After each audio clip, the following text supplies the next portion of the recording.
Chapter 19 Torres Straits.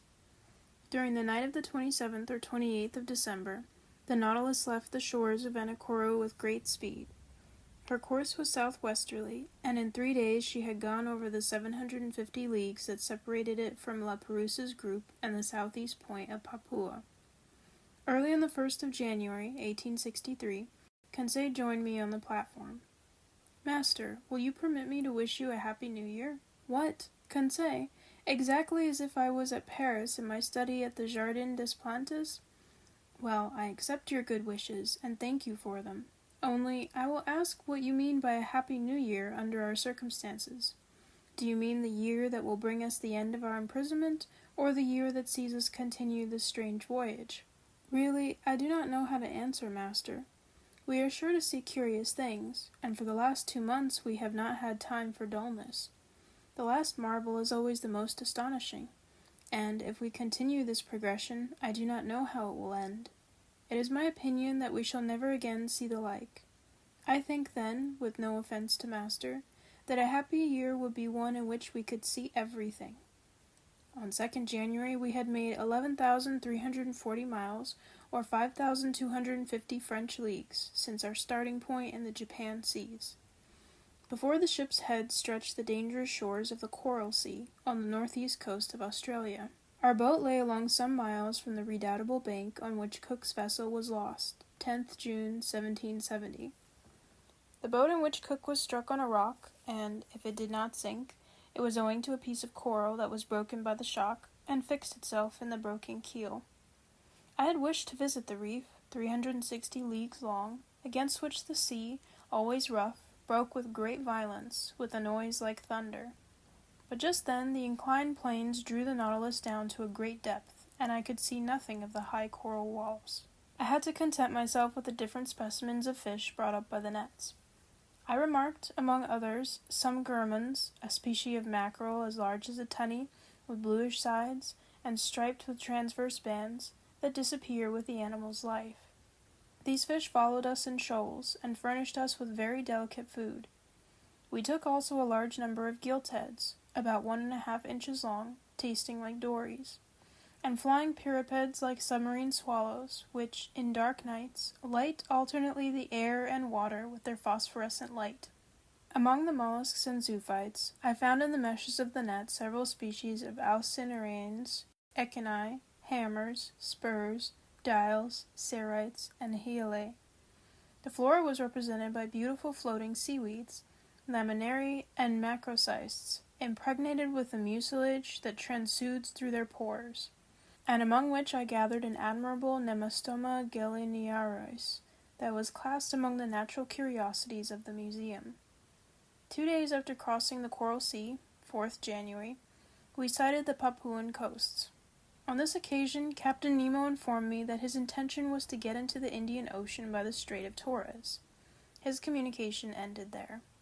The Torres Straits are nearly 34 leagues wide, but they are obstructed by an innumerable quantity of islands, islets, breakers, and rocks that make its navigation almost impracticable, so that Captain Nemo took all needful precautions to cross them.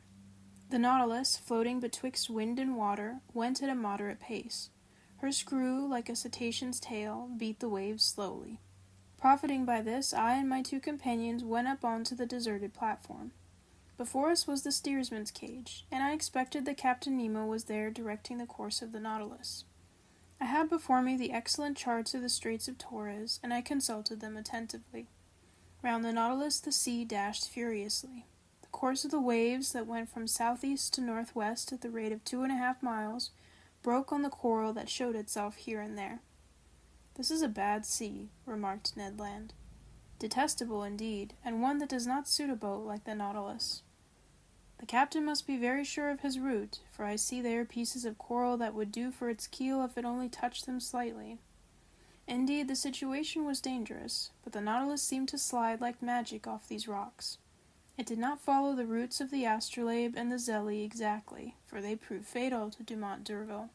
It bore more northwards, coasted the islands of Murray, and came back to the southwest towards Cumberland Passage. I thought I was going to pass it by, when, going back to northwest, It went through a large quantity of islands and islets little known, towards the Island Sound and Canal Mauves. I wondered if Captain Nemo, foolishly imprudent, would steer his vessel into that pass where Dumont d'Urville's 2 corvettes touched, when, swerving again and cutting straight through to the west, he steered for the island of Gilboa.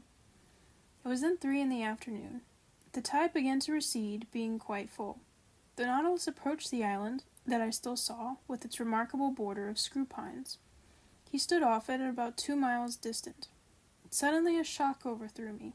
The Nautilus just touched a rock, and stayed immovable, laying lightly to port side.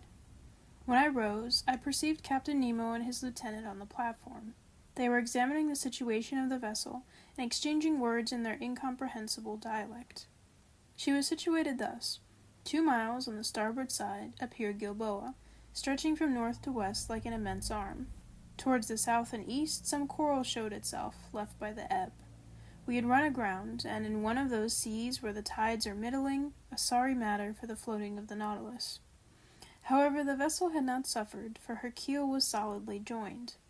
But if she could neither glide off nor move, she ran the risk of being forever fastened to these rocks, and then Captain Nemo's submarine vessel would be done for.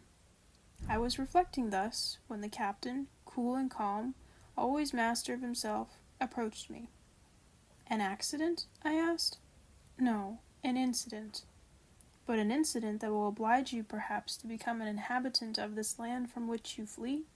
Captain Nemo looked at me curiously, and made a negative gesture, as much as to say that nothing would force him to set foot on terra firma again. Then he said, "Besides, M. Aronnax, the Nautilus is not lost. It will carry you yet into the midst of the marvels of the ocean. Our voyage is only begun, and I do not wish to be deprived so soon of the honor of your company."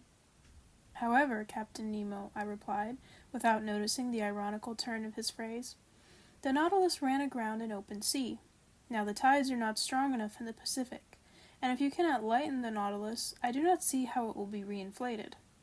"The tides are not strong in the Pacific, you are right there, Professor. But in Torres Straits one finds still a difference of 1.5 yards between the level of high and low seas. Today is 4th January, and in 5 days the moon will be full. Now, I shall be very much astonished if that satellite does not raise these masses of water sufficiently, and render me a service that I should be indebted to her for." Having said this, Captain Nemo, followed by his lieutenant, redescended to the interior of the Nautilus. As to the vessel, it moved not, and was immovable, as if the coralline polypi had already walled it up with their indestructible cement. "Well, sir," said Ned Land, who came up to me after the departure of the captain. "Well, friend Ned, we will wait patiently for the tide on the 9th instant, for it appears that the moon will have the goodness to put it off again." "Really?" "Really." "And this captain is not going to cast anchor at all, since the tide will suffice?" said Conseil, simply.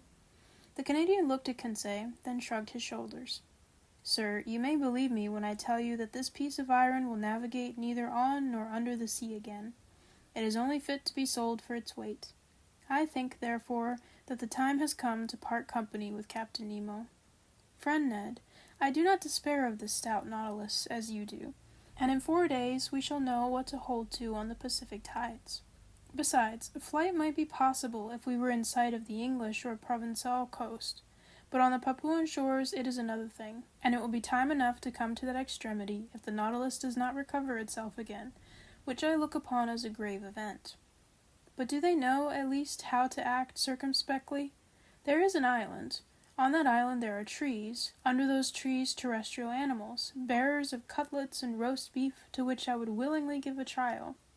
"In this, friend Ned is right," said Conseil, "and I agree with him. Could not master obtain permission from his friend Captain Nemo to put us on land, if only so as not to lose the habit of treading on the solid parts of our planet?" "I can ask him, but he will refuse." "Will master risk it?" asked Conseil, "and we shall know how to rely upon the captain's amiability." To my great surprise, Captain Nemo gave me the permission I asked for, and he gave it very agreeably, without even exacting from me a promise to return to the vessel. But flight across New Guinea might be very perilous, and I should not have counseled Ned Land to attempt it. Better to be a prisoner on board the Nautilus than to fall into the hands of the natives. At 8 o'clock, armed with guns and hatchets, we got off the Nautilus. The sea was pretty calm. A slight breeze blew on land. Conseil and I rowing, we sped along quickly, and Ned steered in the straight passage that the breakers left between them.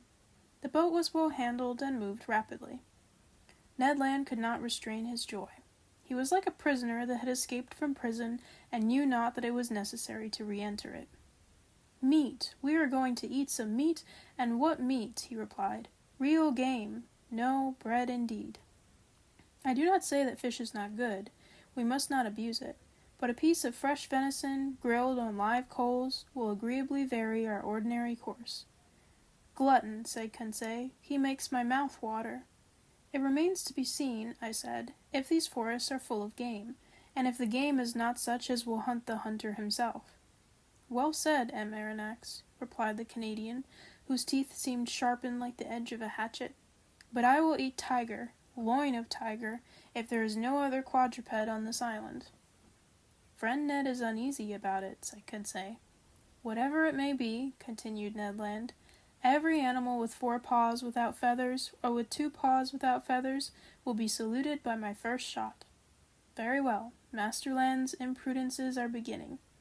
"Never fear, M. Aronnax," replied the Canadian. "I do not want 25 minutes to offer you a dish of my sort." At 8:30, the Nautilus boat ran softly aground on a heavy sand, after having happily passed the coral reef that surrounds the island of Gilboa.